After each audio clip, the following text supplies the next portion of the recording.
Assalamualaikum warahmatullahi wabarakatuh. Jirtu hordoftoota fi daawwattoota maatii kootee nageenyi keessan akkuma kana dura akkuma baratame bakka jirtanitti isiniif haa baay'atu isiniin jecha. Shamarran fuula koo argaa jirtu dheetan yaada. Ogaa waan ajaa'ibaati kanan isiniif qabadhee dhufeera. Fuula koo kanarra ani fiiltarii fayyadama. Ani fiiltarii irraa natsaadha. Wanti meekaappii nan fayyadamu tokko illee hin jiru. Ndoo samoona tokko kuulii tokko jala kana diddibachaan ture. Ani kuulii irraa kan ka'e ta'een beeku ani ijji koo kunoo asiin na iita'eera kunoo isin mul'ata hidheeta yaada bakka kanaan iitaa na qaba ijji kee. Nan dhiise isallee fuulli koo meekaappii nan jaallatu. Na oksisaa ijji koo yoo kuuliin uf tuqeetiin hin jedhe na oksisaa. Akkuma isin argitan kunoo fuulli koo nutsuudha. Wannan dibadhi tokko illee hin jiru. Garuu maaltu nutsuusiif godhachuu ni dandeessa. Ani kana dura yeroo tokko maadaatiin iddoo kana na tuqee ture bakka kana bakka xinnoo tana asiif as jechuudha. Maadaatii kamichi irraa kaka'e. Kan ibiddarraa ka'e yookiin kan maaliirraa ka'e osoo hin taane yeroo dheeraa aduu keessan ture. Yeroo dheeraadhaaf michi aduu keessaattu na dhaye. Aduun na gubaa tureera yeroo hedduudhaaf. Kana jedhee bal'isee inni isa biroo wanni isin himu jiru maadaatii aduurraa kaka'e aduu keessan oolaa yeroo dheeraa. Kanaafiyyuu inni sunillee narraa badee fuulli koo akka isin argitan kanatti qulqulluu naaf ta'eetiin hin jira. Maaliin qulqulluu sii ta'e jechuun keessan hin hafu mistira san isinitti himuuf hin dhufee waan ofii kootii na fayyade isinillee akka fayyadamtan barbaada malee kophaa koo babbareedee deemuu hin barbaadu. Maaltu meekaappii wajjin isin cinqaa oolu? Sanskiriin immoo sanlaayitiidha ka jedhan gaayis kana ka dibatan kan maquma isaallee hin beeku dibadheellee hin beeku bitadheellee hin beeku. Sanskiriinidha. I think like that. Yeah. Akkasumatti fakkaate isa wajjin maaltu isin accamaallaqaa ooli. Maal gootanii kireemii meeqa baay'istanii har'a kana bittanii kun bugurii isin godha kun maadaatii isin godha kana dhiistanii wanta uumamaan mana kee keessatti argamu fayyadamte fuula kee xirritti gochuu dandeessa. Fuula kee kan mastaawutii fakkaatu walallee gootee bishaaniif saamunaa qofaan dhiqattee deemuu dandeessa. Kanaafiyyuu ani akka tasaa ta'ee saamunaa doovii jedhamuun dhiqadha. Kunooti saamunichaan yeroo baay'ee ittiin dhiqadhuyyuu doovii jedhama. Ni mul'ata jedheetani yaada. Yoo isin mul'achuullee baatullee doovii namni hin beekne hin jiru. Saamunaa dooviidhaan dhiqadha. Dooviin qodaa kee lasallasuuf zayitii akka qabaatu siif godha. Waan kan biroo moistaraayizii biroo fayyadamuuf osoo ati hin deemini qodaa kee bareechisa jechuudha. Illa sallasa inni goggogu qodaan kee jechuudha. Baay'ee bareedaa siif godha. Dooviidhaan dhiqadha. Yeroo lama dhiqadha. Ganamaa fi galgala dhiqadha. Isa sanaan alatti mana koo keessatti wanti ani fayyadamu jira. Inni sun maalidha jechuun keessan hin hafu. Wanta muraasa ta'e tokkodha kanan fayyadamu. Yoo xiqqaate waan 4 takkaadha kanan fayyadamu. Inni sun maal fa'aa isinitti fakkaate? Ani ruuza fayyadama.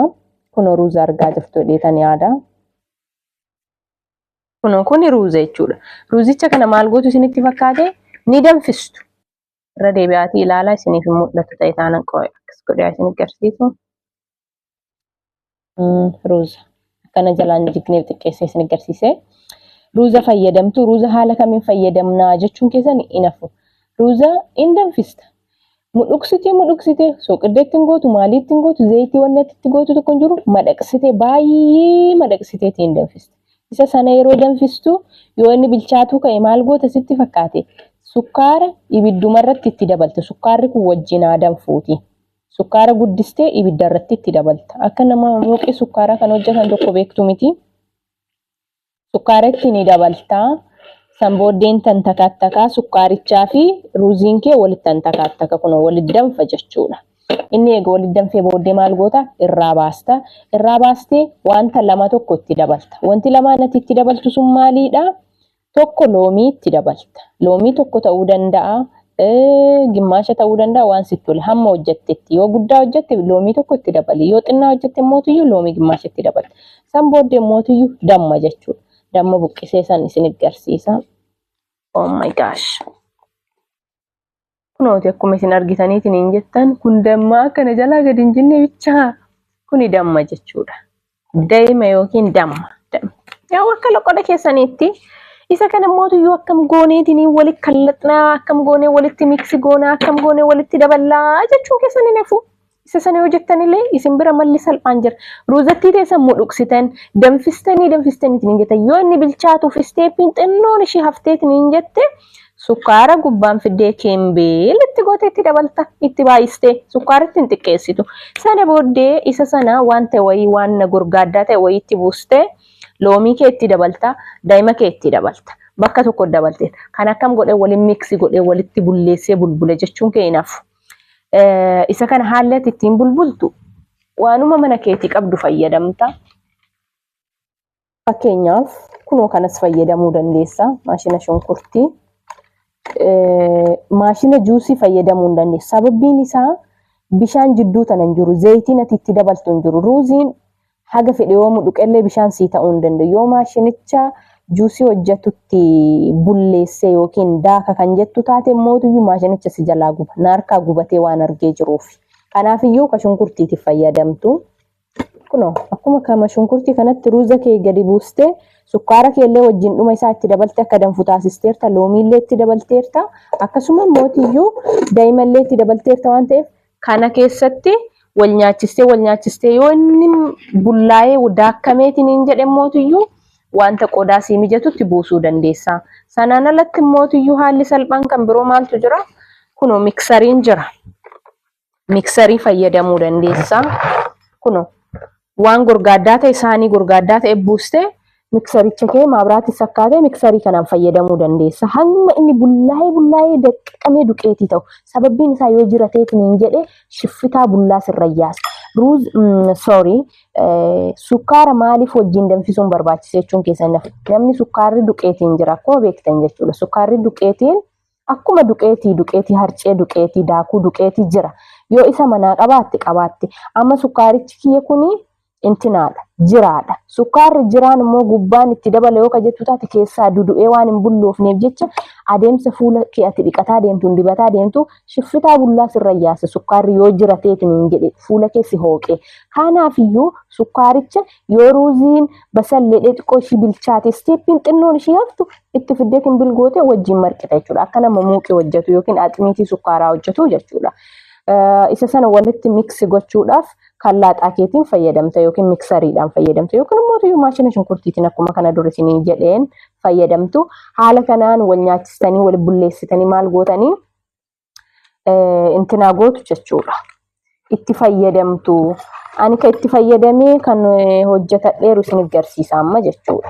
Maaliif harree isin hojjechuun malee an firiijii keessaan qaba. Kan koo isin agarsiisa. Ani maayyuu guddaa hojjedheera wallahi xinnaa miti.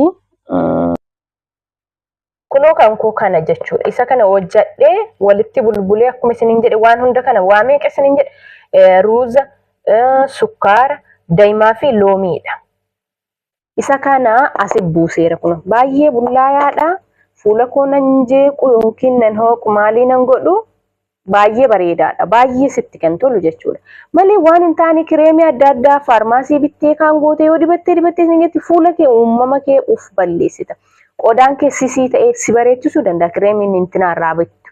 Qodaan kee sisii ta'ee dhukkuba dandamachuu dhabuu danda'a, aduu dandamachuu dhabuu danda'a, qorra dandamachuu dhabuu danda'a. Sanarra mana kee keessa waan argamu kana haala kanaan fayyadamiitii dhiqadhu maaleedha bareedi ka'iitii miiccadhuutiin fuula kee xidditti godhi. Rifeensa kee xidditti godhi. Maal wanna ta'e eegdu jireenyi kun gabaabduudha. 9-10 hin guuttu waan taateef. Sana waan ta'eef iyyuu kunoo kan koo kana dhadhaa fakkaataa yoo gaa'e san baay'ee dhadhaan jaalladhu akka dhadhaatti bareeda jechuudha. Laala akka inni itti bareedu. Adii addeenyummaan isaatu isin hin garramu. Haala kanaan firiijii keessa kaa'ee itti fayyadama.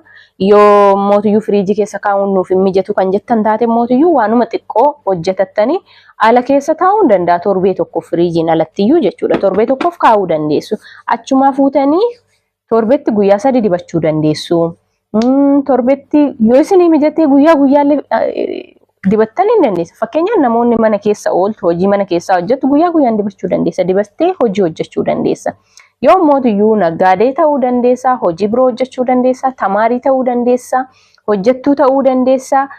Ala deemeetiin hin gala kan jettu taate galgala kee galiiti. Hojii keetii gali. Akka tasaa taate meekaappiillee fayyadamtallee ka ta'u taate dhiqadhuutii isa san kana dibadhu bishaan qorraadhaan dhiqadhu. Bishaan ho'aan hin dhiqatin. Bishaan qorraatiin yoo dhiqatin akkami akka inni si bareechisu si ajaa'iba. Nama tokko Bareenni isaa kan ilaalamu kaameraa keessatti ilaalin. Kaameraa waan baay'ee nu bareechisuu danda'a, namni tokko filtarii fayyadamuu danda'a, maal fayyadamuu danda'a. Akkanumatti iyyuu ilaaltee fuula nama waan kana dibatu ilaalteen quuftu jechaadha. Keessumaayyuu shamarran uumamaan bareedduu taatan yoo kana kan dibattan taate akkam akka taatan. Yaaduun nama hin dhibu, gammatuun nama hin dhibu. Waan baay'ee dansaadha, waan baay'ee bareeda. Ani waan isin hin fayyadne qabee isin ittiin fidu haala kanaan itti fayyadama. Kanaan ittiin dhiqadhu mootiyyuu saamunaa dooviidhaan dhiqadha. Yeroo baay'ee samoona kana mootiyyuu bulii 10 takka ga'ee saamunaa bunaati kan bitadheeru. Saamunaan bunaallee hin danda'ama. Akkuma kunoo jira miti saamunaa aloe-vera irraa hojjetamu fayyadamtu, kan bunaas fayyadamuu dandeessa. As na biran jiru iddoo itti dhiqadhu jira. Tokkuma jechuudha. Dandeettiin saamunaan dooviin qabu qodaa kee light si godhaa deema, si ibsaa deema. Qodaa namaa hin ibsa jechuudha. Kana gaafa jedhu gurraachinni badooma qaba, magaallinni badooma qaba yookiin giddeetaa diimaa ta'uu qabda osoo hin taane qodaa kee si ibsaa deema. Zayitii mataa isaa qaamni kee akka baasu si taasisa bakka. Baay'ee si wareechisee jechuudha. Nama ta'eef haala kanaan itti fayyadamaa, haala ani itti fayyadameen itti gammadeen, isinis fayyadamtanii yoo itti gammadanii hin jettan koomentii irra barreessitanii baay'ee galatoomee waan jettan gammachuun natti dhaga'amu. Isin itti ibsuu hin danda'u. Akka anaa dogoggortanii kaleessallee isiniif hojjedheen jira viidiyoo, kana durallee isinitti himeetiin hin jira. Waan uumamaa kana fayyadamaa malee kiniinii adda addaa maadaatii balleessa. Fuula akkas godha, bugurii balleessa, manxasarii yoo godha jette ittiin kalaayin akka fuulli kiyya na bade isin bada. Ana maal amma na bade jechuu koo osoo hin taane wanti kunniin nama fayyada, baay'ee si fayyada, baay'ee si bareechisa. Fuula kee maadaatii irraa si qulqulleessa, bugurii irraa si qulqulleessa. Waanuma shiffitama kamiyyuu alaarjikii adda addaa sirraa qulqulleessa. Sababbiin isaa loomii waan of keessaa qabuufiyyuu baay'ee si fayyada jechuudha. Inumaayyuu ruuziin jechuudha. Yeroo dibattee dhiqattu akka waan zayitii wayiitti dabaltee yookiin baaziliinii wayiitti dabaltee waan qibaatiif irraa dhiqxisi fakkaata. Maaliif jiidha qaba ruuziin jechaadha. Kiniiniin fayyadamina. Kiniiniin fayyadamina gaafa isin jedhu kiniinii biraa osoo hin taane injira miti. Kaameraa hin fayyadamina. Har'allee isuma isinittiin, borullee isuma isinittiin. Wallaahi laziin fuula koo akkana na balleesseeti nama biroo na fakkeessi. Laal fuula koo hammam akkana furdatu argaa jirtu guys. Na itesse even fuula irra darbee ija na itesse funyaan koo na itesse funyaan koo haga bal'atu guys meena laara rabbiidha. Wallahi laziin baay'een gadde. Kaakana na godhe kaameraadha jechuudha. Yeestii fayyadameeti akkana fuulli koo fuula abbaa biroona ta'e. Hammam akka mucayyoo qalloo an ta'e na beektan. Fuulli koo hammam qallaa akka ta'e na beektan. Oo bareedus baadhe hin fokkadhu jechuudha. Garuu yeestiin yookiin kaameraan na fokkisi horoomaa na baase jechuudha. Kanaafiyyuu yeestitti kalooftanii akka hin fayyadamne. Isa fayyadamtan kiniinii san akka hin nyaanne. Kana fayyadama. Waan mana keessan keessa jiru waan uumamaa waan tafaxiraawii ta'e kana fayyadama. Lawxii sirriitti agartu. Torbee keessatti 15 keessatti iyyuu jijjiirama agartu. Dhugaa rabbii torbee keessa 15 keessatti waan wayii fuulli kee lislis jedha laslaasa. Yoo ta'aadee akkam akkaatitti gammaddu. Gaafa dibattu immoo kanfarii keetitti illee dibadhu. Kanfarii kee illee sila saalas. Amma kanfarii koo wanneen itti dibadhe tokko hin jiru. Baaziliinii qofan dibadheera. Fuula kootti wanneen dibadhe hin jiru. Kuuliin dibadhe hin jiru. Shaadoo manxasariyoon homaa homteen dibadhe hin jiru. Isuma kana qofa dibadhe bishaan qorraadhaan fuula koo dhiqadhe. Yoo dibattanii kaatan immoo saamunaan hin dhiqatina. Osoo isan dibatiin dura saamunaan mullucci godhaa dhiqaatii dibadhaa.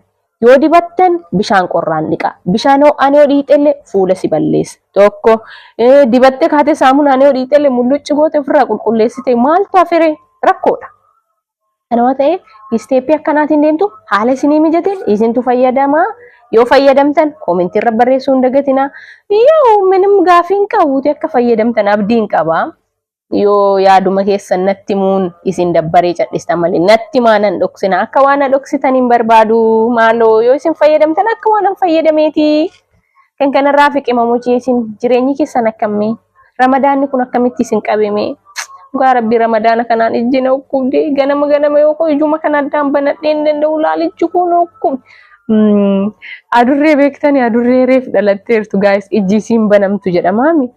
Akka ijaan bananne sun adurreedha moo maalidha xuuxillaan ta'e wayii hin beekan. Dhugaa laal ijji koo kun akkattu waliin na cufamee asiin na iitoofteetiin hin jette hirriiba akkaan itti jaalladhu osoo fidaniitiin bakka kanaa na fuudhanii bakka biroo na geessanillee ani hin dhaga'u jechuudha.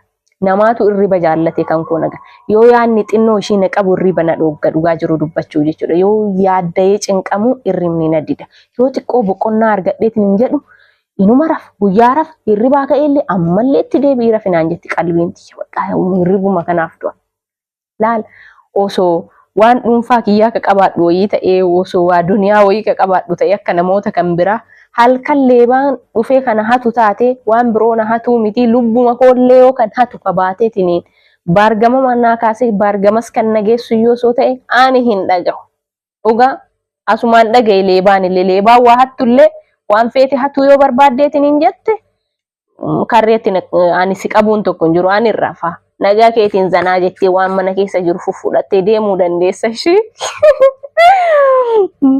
namni uggee mana nan dhiifatu ana hirriba kiyyaaf jecha kun yeroo boqonnaa argadhu malee yoo yaanni natti jabaateetiin hin jedhu nan raffisu namoonni akka kootii hirriba jaallattanoo jiraattan taate komentii irratti barreessa haa hello nutillee jirra jettanii natti ibsu keessan akka hin daganne kan hirriba hin jaalanne mootiyyuu taaddaltee leebaan mana keessan seenu hattuun mana keessan seenu walaa hattuu walaa leebaa walaa maalii akkasii yoo mana keessan seenu zabanyaa kee taate eegda jechuudha mana kee.